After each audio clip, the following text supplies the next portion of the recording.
Although North Korea was slapped with the strongest set of sanctions to date by the UN Security Council, the regime doesn't seem to be putting a break to its continuous provocations.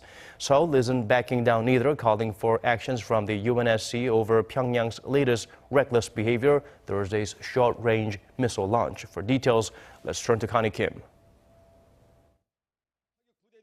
South Korea is seeking an appropriate response from the United Nations as North Korea forged ahead with a short-range ballistic missile launch on Thursday. An anonymous diplomatic source said Friday that Seoul has sent a letter to the UN Security Council Sanctions Committee on Thursday, New York time. The South Korean government has reportedly emphasized a launch using ballistic missile technology is a violation of the UN Security Council resolutions.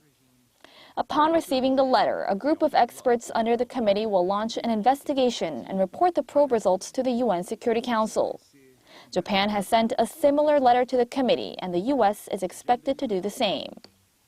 Sending a letter to the sanctions panel is a weaker response than calling for a sanctions resolution, but has significance in calling attention to the North's provocation.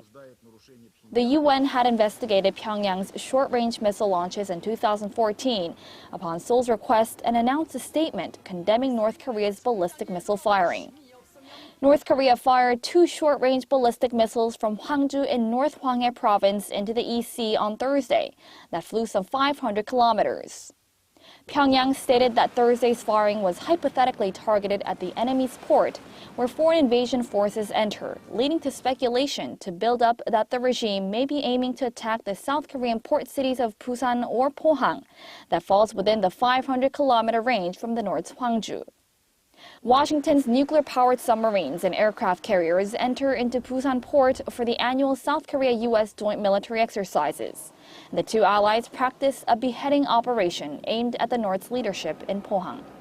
Connie Kim, Arirang News.